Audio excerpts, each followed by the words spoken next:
In November 1991, the most powerful mafia boss in America watched his world collapse, not because the FBI had outsmarted him, not because a rival family had moved against him, but because the man standing beside him for nearly 2 decades, his underboss, the person he trusted to carry out his most sensitive orders, walked into a federal building and started talking.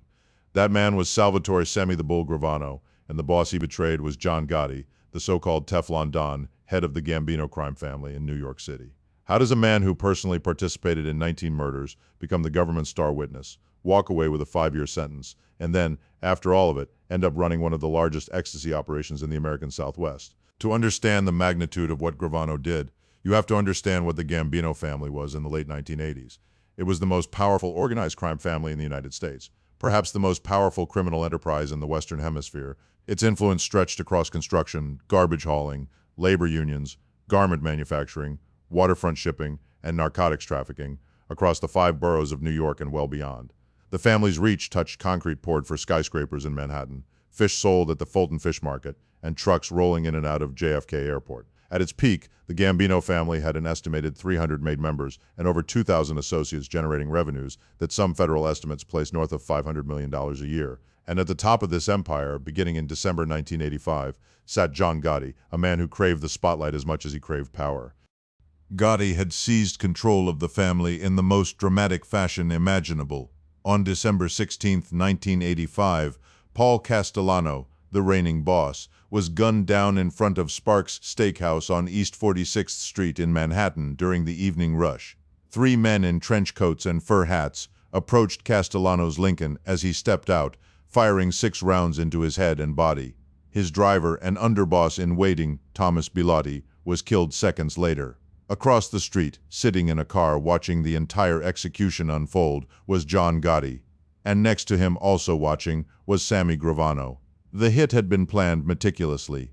Gravano had helped organize the shooters, arrange the getaway cars, and scout the location. It was the moment that bonded them together, a shared act of treason against their own boss that could never be undone. From that night forward, their fates were locked. Gotti rose to boss. Gravano became his most trusted enforcer, eventually his underboss. And for the next 6 years, they ran the Gambino family together as one of the most feared partnerships in organized crime history. But every partnership has its fractures, and theirs would split open in ways that reshaped the American Mafia forever. If you find yourself drawn to stories like this, to the mechanics of how criminal empires actually function and fall apart, consider subscribing to the channel. This is a community built around uncovering the real history behind organized crime, the deals, the betrayals, the investigations that most people never hear about in full. One click, and you will not miss what comes next. Salvatore Gravano was born on March 12, 1945, in Bensonhurst, Brooklyn, a neighborhood so saturated with mafia culture that white guys were as visible as mailmen. His childhood was marked by dyslexia that went undiagnosed and unaddressed, leaving him humiliated in school and drawn to the streets where physical toughness, not reading ability, determined your standing. By his teenage years, he was running with a local gang called the Rampers, getting into fights, stealing cars, and learning the crude economics of intimidation. He was short, stocky, and explosive, the kind of kid older mobsters noticed because he did not flinch. By the late 1960s, Gravano had been inducted into the Colombo crime family, under the sponsorship of Shorty Sparrow, a Colombo capo. But his ambitions and his relationships soon pulled him into the orbit of the Gambino family, where he was formally transferred, and eventually placed under the wing of Salvatore Toto Aurello, a Gambino captain based in Brooklyn. What made Gravano different from many street-level soldiers was his dual capacity for violence and business.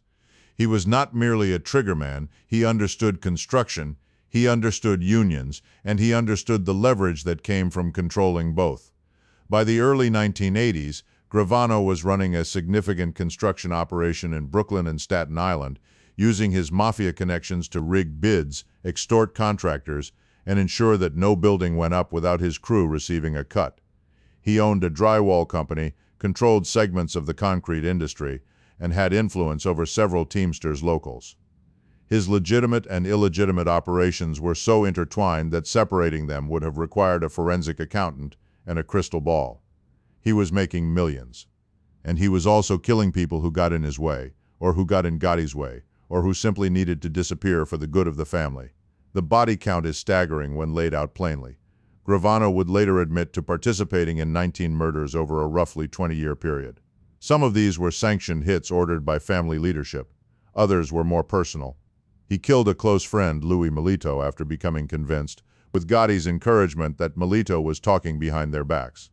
He participated in the murder of his own brother-in-law, Nicholas Sabetta, whose erratic behavior and drug use had made him a liability. The killings were not abstract to Gravano. He was present.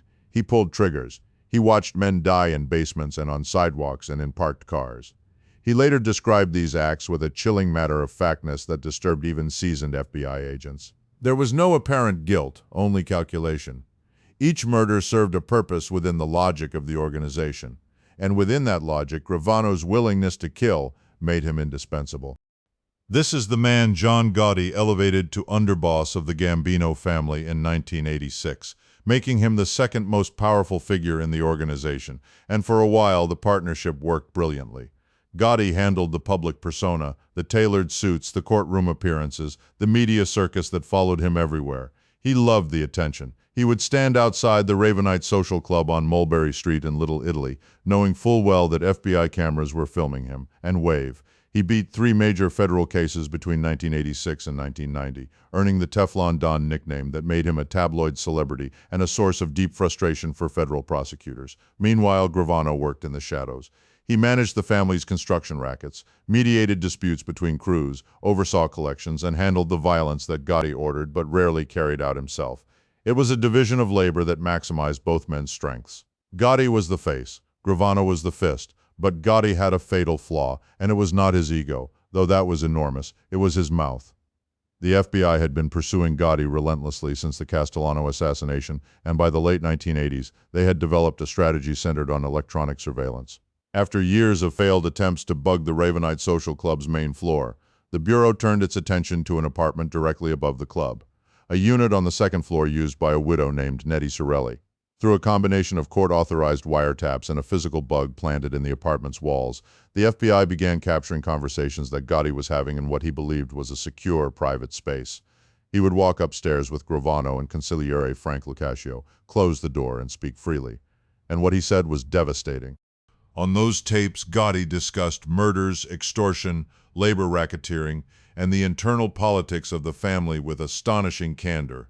He gave direct orders. He criticized other bosses, he made threats, and critically, he also said things about Gravano that would later become the wedge that split them apart. On several recordings, Gotti appeared to downplay Gravano's contributions, take credit for decisions Gravano had made, and, most dangerously, position Gravano as the primary figure behind certain illegal activities in a way that seemed designed to insulate Gotti himself. Whether Gotti was consciously setting Gravano up as a fall guy is debatable. But when Gravano eventually heard those tapes, he interpreted them as betrayal, and that interpretation changed everything. On December 11, 1990, FBI agents arrested John Gotti, Sammy Gravano, and Frank Lucascio on charges including murder, racketeering, illegal gambling, obstruction of justice, tax evasion, and loan sharking. The indictment was sweeping, built on the back of those apartment recordings and years of investigative groundwork. The government's case was being led by Assistant United States Attorney John Gleason under the supervision of Andrew Maloney, the U.S. Attorney for the Eastern District of New York. Gleason was meticulous, cerebral, and acutely aware that Gotti had beaten federal charges 3 times before. He knew the tapes were powerful, but he also knew that juries could be unpredictable, especially when the defendant was John Gotti. A cooperating witness from the inside would be transformational. Gravano, sitting in the Metropolitan Correctional Center in Lower Manhattan, was doing his own calculations. He had heard the tapes during pre-trial discovery. He heard Gotti's voice, dismissive, self-aggrandizing, blaming Gravano for things they had done together. He heard Gotti calling him greedy. He heard Gotti suggesting that Gravano had acted alone on certain matters that were clearly joint decisions. The tapes did not merely insult Gravano's pride. They threatened his life. If convicted on the murder charges alone, Gravano was facing life without parole. Gotti's words on the recordings made it clear that if it came down to it, Gotti would sacrifice Gravano to save himself. The code of omertà, the Mafia's sacred vow of silence, was supposed to protect against exactly this kind of betrayal. But as Gravano saw it, Gotti had already broken that code by putting him in the crosshairs on tape. In October 1991, Gravano made contact with the FBI through his lawyer, Benjamin Brafman, and later through direct conversations with agents Frank Sparrow and Matty Tricorico. The decision to cooperate was not instantaneous. It was agonizing. Gravano later described weeks of sleepless nights, pacing his cell, weighing the unthinkable. Flipping meant abandoning his family, both his biological family and his Mafia family. It meant becoming the most hated man in the underworld. It meant testifying in open court against the most famous mob boss in America. And it meant admitting to 19 murders on the witness stand. But the alternative was dying in prison while Gotti pointed the finger at him from a separate defense table. Gravano chose to talk. The impact was seismic. When word leaked that Gravano had flipped, it sent shockwaves through every organized crime family in the country.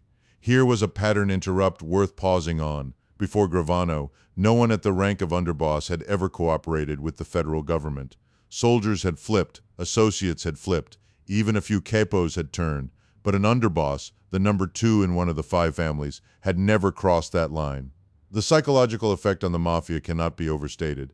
If Sammy the Bull could flip, anyone could. The entire trust architecture of La Cosa Nostra, built on blood oaths, mutual complicity, and the threat of death, suddenly looked fragile. Gravano's cooperation gave the government something they had never possessed before, a first-hand insider account of how the Gambino family operated at its highest levels, narrated by someone who had been in the room when the decisions were made. He did not merely provide intelligence. He provided context. He explained the rituals of induction, the rules governing disputes between families, the protocols for sanctioning a murder, the financial mechanics of labor racketeering and bid rigging schemes, and the political dynamics within the commission, the governing body that ostensibly regulated relations among the 5 families. His testimony was encyclopedic, and crucially, it was corroborated at virtually every turn by the wiretap recordings, surveillance photographs, financial records, and the testimony of other cooperating witnesses who had previously been too afraid to come forward. The trial of John Gotti began in January 1992 in the United States District Court for the Eastern District of New York in Brooklyn before Judge I. Leo Glasser. Gravano took the stand on March 1000, 1992, and testified for 9 days. His appearance was a spectacle. Outside the courthouse, Gotti supporters demonstrated, holding signs calling Gravano a rat and a liar. Inside, the courtroom was packed. Gravano sat in the witness box, heavy-set, calm, and spoke in a flat Brooklyn accent about murders he had committed, orders he had followed, and the man who had given those orders. He described the Castellano hit in forensic detail. He described the killing of Robert DiBernardo, a Gambino captain who Gotti had ordered murdered because of perceived disloyalty. He described the murder of Luis de Bono, killed for refusing to attend a meeting with Gotti. And through all of it, Gotti sat at the defense table, sometimes smirking, sometimes stone-faced, watching the man who had been his shadow for years methodically dismantle his defense. On April 20, 1992, the jury returned guilty verdicts on all 13 counts. Gotti was sentenced to life in prison without the possibility of parole. He was sent to the United States Penitentiary in Marion, Illinois, and later transferred to the Supermax facility in Florence, Colorado, where he died of throat cancer on June 10, 2002, having never spent another day as a free man. Frank Locascio was also convicted and sentenced to life. The Gambino family, already weakened by years of federal pressure, was decapitated. It would never fully recover. And Gravano, his cooperation, earned him a deal that remains one of the most controversial in the history of American criminal justice. Despite admitting to participation in 19 murders, Gravano was sentenced to just 5 years in federal prison. 5 years for 19 murders. The disparity between his crimes and his sentence provoked outrage from the families of his victims, from legal scholars, and from the public. Prosecutors defended the deal by arguing that Gravano's testimony had been instrumental in securing convictions not only against Gotti, but against dozens of other organized crime figures across multiple families. Between 1991 and his sentencing, in 1994, Gravano's information contributed to the prosecution of nearly 40 Mafia members and associates. The government's position was coldly pragmatic. The value of what he provided outweighed the horror of what he had done. Gravano entered the Witness Security Program, WITSEC, after his release, and was relocated to Arizona under a new identity. He was supposed to disappear. He was supposed to become a ghost, living quietly under government protection for the rest of his life, but Gravano was constitutionally incapable of living quietly. Within a few years of his release, he had gravitated back to criminal activity. By the late 1990s, he was running a massive ecstasy distribution ring out of Scottsdale, Arizona, using a network of young associates, many of them connected to the white supremacist movement, to distribute pills across the Phoenix metropolitan area. The operation was moving tens of thousands of ecstasy tablets per week at its peak. Here is the bitter irony that should stop you cold. One of the original justifications Gravano gave for cooperating against Gotti was Gotti's hypocrisy on drug dealing. The Gambino family officially prohibited narcotics trafficking, but Gotti secretly profited from it through intermediaries.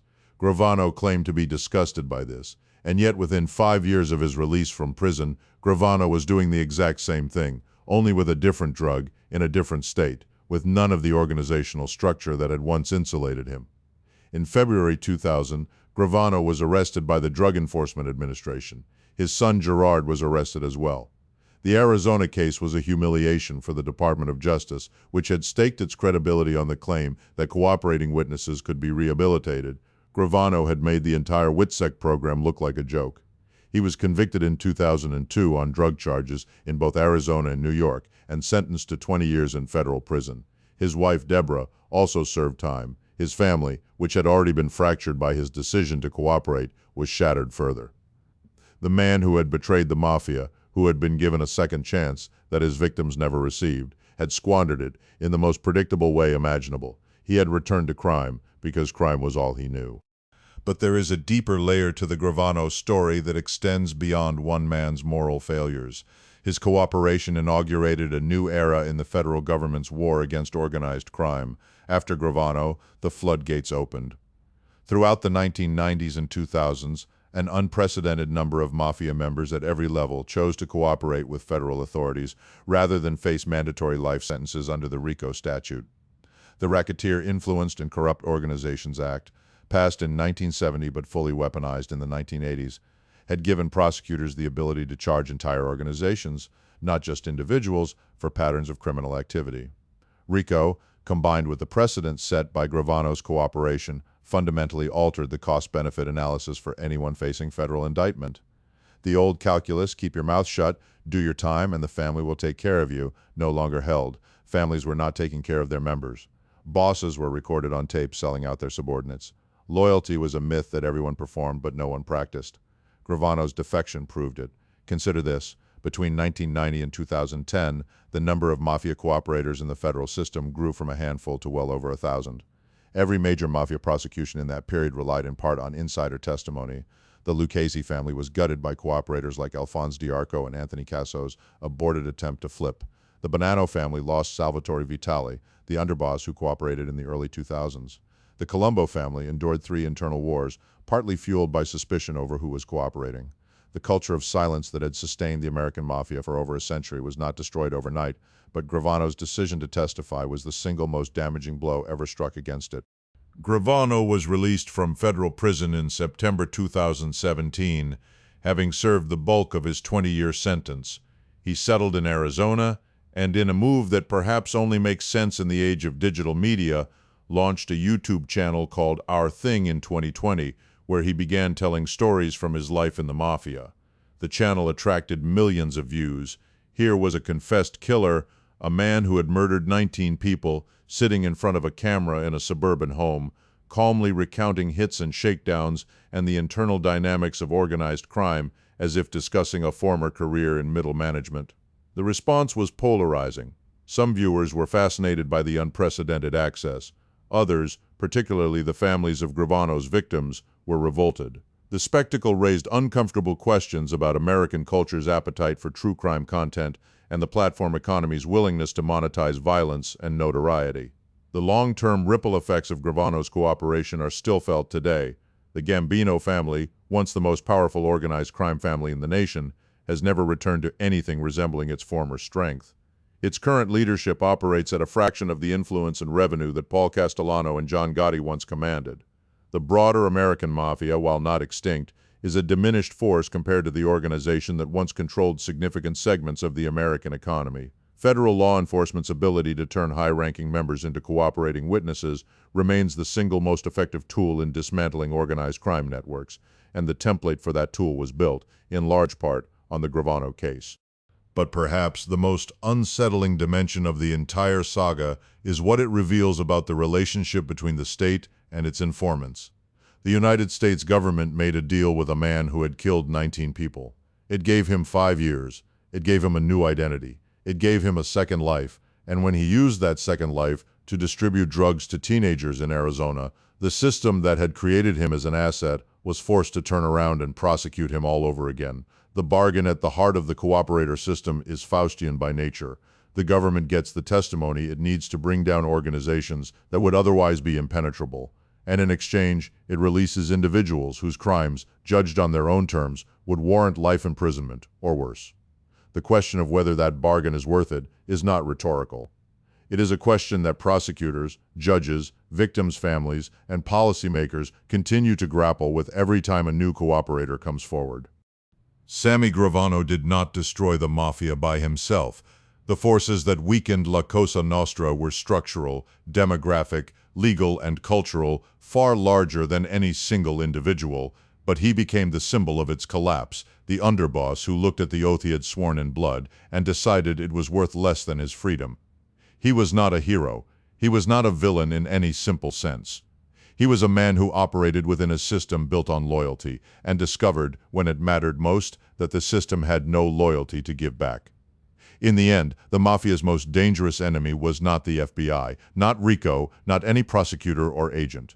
It was the knowledge proven by Gravano's example and echoed by hundreds of cooperators after him, that the code was always a lie, that everyone would talk if the price was right, and that the only thing holding the whole structure together was the fear that someone else would talk first.